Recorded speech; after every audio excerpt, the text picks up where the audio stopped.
வணக்கம் நண்பர்களே, நான் உங்கள் ராதன் பண்டிட். இந்த வீடியோ நண்பர்களே, இந்த வாரம் ரிஷபராசிக்கு எப்படி இருக்கும்? இந்த வாரங்கிறது 23 மார்ச் 2026 திங்கட்கிழமை ஆரம்பித்து 29 மார்ச் 2026 ஞாயிற்றுக்கிழமை வரைக்குமான இந்த ஒரு வார காலம் எப்படி இருக்கும்?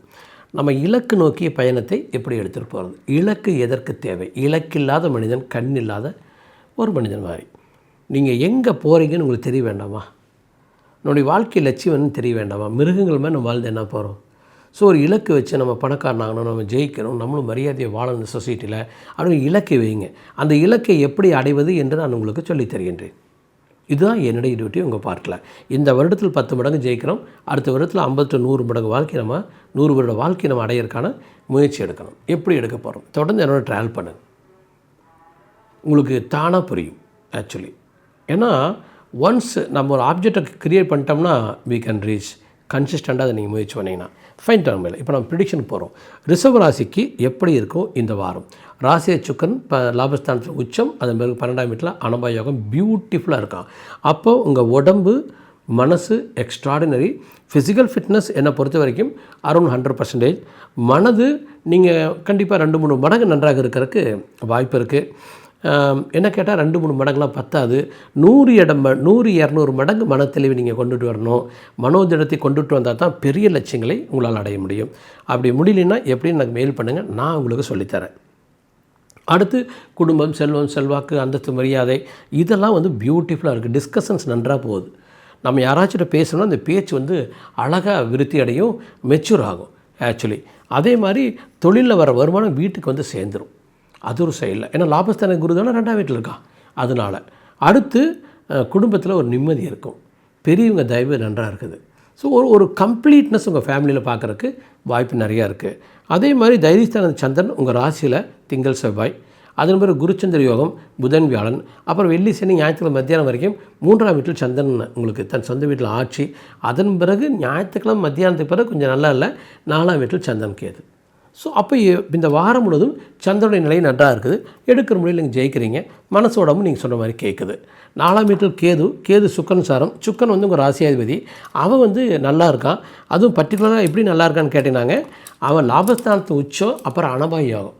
அப்போ எக்ஸலண்ட்டாக இருக்கான்னு கூட நம்ம சொல்கிறோம். அப்போது உங்கள் மன ரீதியான இன்பத்துக்கு அது மிக அருமையான பலனை தருது.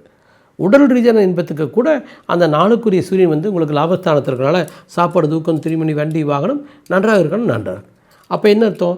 இந்த சுகம் 4ஆம் வீட்டில் கேது இருக்கனால கெடுவதில்லை, வளம் தருது. 5க்குரியன் புதன் உங்களுக்கு குரு பார்வை. ஸோ தொழில் ஸ்தானத்தில் கூட செவ்வாய் ராகு, 3 கிரகங்கள் எல்லாரும் எதிரி ஒருத்தருக்கு ஒருத்தர். குரு பார்வை பெறுவதால் அது தொழில் விருத்தியை தருது. அது ஒரு செயல் இருக்கிற தொழில் விருத்தி பற்றி அப்புறம் பேசிக்குவோம். இப்போ 5க்குரியன்னா பெயர், புகழ், மரியாதை, குழந்தைங்க, பரம்பரை, போன ஜென்மம் இதெல்லாம் நல்லாயிருக்கு.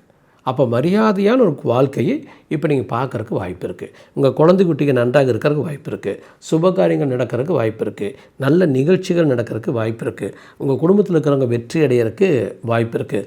சமூகம் வீட்டுக்குள்ளார குழந்தைகளோட நீங்கள் நிம்மதியாக உங்கள் லைஃப்பை உங்களால் நன்றாக எடுத்து செல்ல முடியும். இது ஒரு பாயிண்ட். அடுத்த பாயிண்ட் பார்த்தீங்கன்னா, நம்மளுக்கு 6க்குரியவன் சுக்கிரன் உங்களுக்கு பியூட்டிஃபுல்லாக இருக்கிறான்.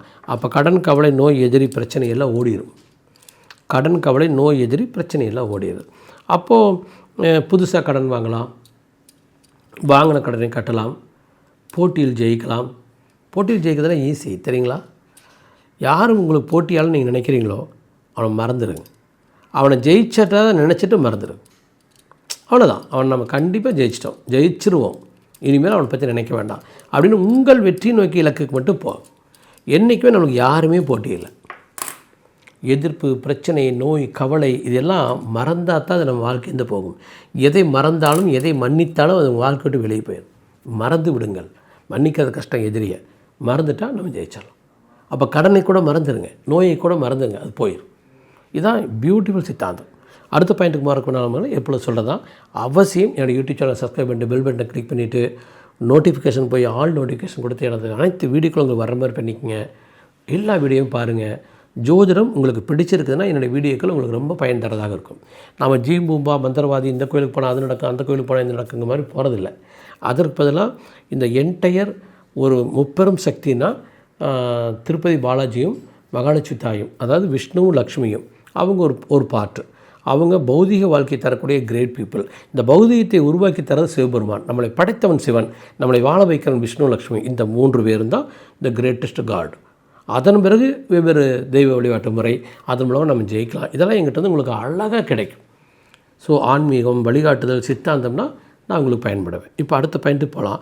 திருமண வாழ்க்கை நன்றாக இருக்குது, நண்பர்களோட நன்றாக இருக்குது, கூட்டாளிகளோட நன்றாக இருக்குது, நீண்ட லாங் லைஃப் வாழக்கூடிய விஷயங்கள் சரியாக நடக்குது, மன ரீதியான தாக்கம் எதுவுமே தவறாக இல்லை, குடும்ப ஒற்றுமை சரியாக இருக்குது, பார்ட்னர்ஸோட நன்றாக இருக்குது, பயணங்கள் இருக்குது, வேறு ஊர்லேருந்து வரக்கூடிய செய்திகள் சரியாக இருக்குது, வேறு மதம் சரியாக இருக்குது. இப்போ நீங்களே ஈராக்கில் இருக்கீங்க, ஈரான் சைடில் எங்கேயோ இருக்கீங்க, கல்ஃப் கண்ட்ரீஸில் இருக்கிறீங்க, அங்கே ஏதாவது ப்ராப்ளம் அப்படின்னா உங்கள் ஜாதகத்தில் தசாபுத்தி நன்றாக இருந்துச்சுன்னா ரிஷபராசிக்காரர்கள் நீங்கள் பயப்பட வேண்டியதில் சேஃபாக உங்கள் வாழ்க்கை மாற்றி அமைக்கப்படும். அந்த மாதிரி இது. ஸோ இந்த கோச்சாரம் அழகாக உங்கள் வாழ்க்கை துணையோட எடுத்துகிட்டு போகுதுன்னு சொல்லிடலாம். லாங்கிவிட்டியோட அறிவுத்திறமை, புத்திசாலித்தனத்தில் எந்த குறையுமே இல்லை. உங்கள் பர்ஃபார்மன்ஸ் ஜெயிக்குது, உங்கள் உழைப்பு வெற்றி அடையுது. நான் எப்பொழுதுமே சொல்லுவேன், அதாவது தனிப்பட்ட வாழ்க்கையில் நிம்மதியாக சந்தோஷமாக இருந்து பழகிக்குங்க. இப்போ எங்கள் வீட்டில், நான் பிறந்த வீட்டில் அப்பா அம்மா அந்த அட்மாஸ்பியர் அவ்வளோ இன்பகரமாக இருக்காது. ஆனால் நான் அந்த அட்மாஸ்பியர் பற்றி கவலைப்பட மாட்டேன். நான் 6th ஸ்டாண்டர்ட்லேருந்து ஐம் கிரிக்கெட்டர். எப்பொழுதுமே கிரவுண்டில் இருப்பேன், எங்காச்சும் விளையாண்டுட்டு இருப்பேன், லைப்ரரி இருப்பேன். அப்போ நான் லைஃப்பை ரொம்ப என்ஜாய் பண்ணியிருக்கேன் 6th ஸ்டாண்டர்ட்லேருந்து. அதனால தான் எனக்கு ஒரு அற்புதமான அஸ்ட்ராலஜிக்கல் குரு கிடைச்சார். 24-25 வயசுலேயே ஜெயலலிதா மாட்ட ரீச் ஆக முடிஞ்சது. கிட்டத்தட்ட 30-33 வயசில் ஜெயலலிதா மாட்ட ஆஸ்தான ஜோசியராக மாறிட்டேன். அத்வானி சாரையெல்லாம் வந்து என்னுடைய 35-40 வயசுலேயே பார்த்துட்டேன். ஸோ அப்போ யோசிச்சு பாருங்கள், ஏன் கிடைக்குதுன்னா நான் இன்பகரமாக இருந்தேன், சந்தோஷமாக இருந்தேன், என் எல்லா கதவும் திறந்துக்குச்சு.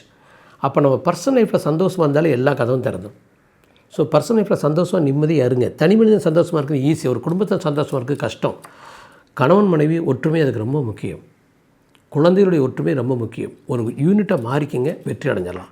தொழிலை பொறுத்தவரை இந்த கிரேட்டஸ்ட் பிஸ்னஸ் லைஃப் வந்து காத்துட்ருக்கு. ஏன்னா தொழில் ஸ்தானத்தில் 3 கிரகம், உங்களுக்கு புதன் செவ்வாய் ராகு. லாபஸ்தானத்தில் 3 கிரகம், சூரியன் சுக்கன் சனி. ஈவன் சனி பயிற்சி ஆனாலும் கூட, சுக்கன் பயிற்சி ஆனாலும் கூட அனுபவ யோகம் தான்.